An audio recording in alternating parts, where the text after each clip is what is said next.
कब होगा परायण, और इस एकादशी के पुण्य से कौन कौन से प्रकार के पापों का नाश हो जाता है। भगवान श्री कृष्ण ने धर्मराज के पूछने पर बताया, इस एकादशी का जो नाम है वो सफला एकादशी है।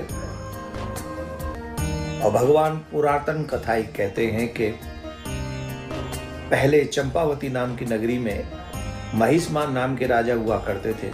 उनके 4 पुत्र थे, उनमें लुम्पक नाम का सबसे बड़ा पुत्र था। जैसे आजकल नहीं, पैसे वालों के बच्चे घूमना फिरना, मद्यपान करना, परस्त्री गमन करना, वैश्य गमन करना, ये सारे दुर्व्यवहार उसमें थे, जिसके कारण उसके पिता ने दुखी होकर उसको राज्य से बाहर निकाल दिया था।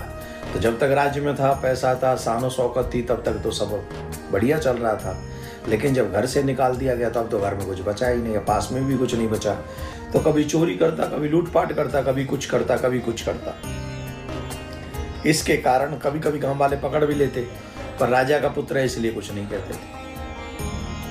पर फिर भी वो सब डांटते फटकारते कि तुम अपने पिता का नाम बदनाम क्यों कर रहे हो।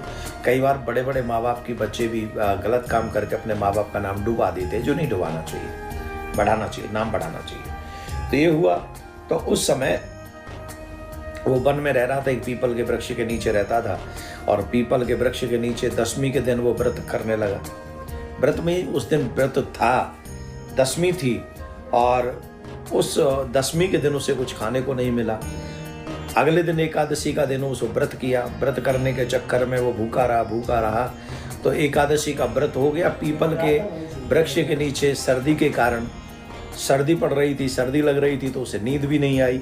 नींद नहीं आई तो रात्रि जागरण भी हो गया। उस दिन एकादशी के दिन वो फल ले आया था कहीं बाहर से।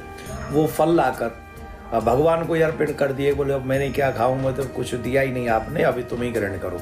तो भगवान को दे दिया, जिसके कारण उसका एकादशी का व्रत हो गया। और प्रातः, क्योंकि कुछ खाया नहीं तो नींद नहीं आई, इसके कारण उसकी रात्रि जागरण भी हो गया।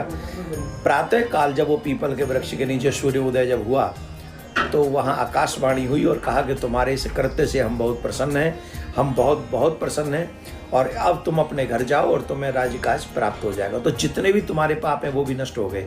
पाप ऐसे कोई से पाप नहीं थे जो उसने किए नहीं थे। सब प्रकार के पापों को करने के बाद सिर्फ एक सफला एकादशी का व्रत किया, जिसके कारण उसके सब पाप नष्ट हो गए, और वो राज्य में जाकर बड़े प्रसन्न हुए। भगवान का संदेश दिया, राजा भी प्रसन्न हुए, सब वैष्णव हुए, और सबने एकादशी का व्रत प्रारंभ कर दिया।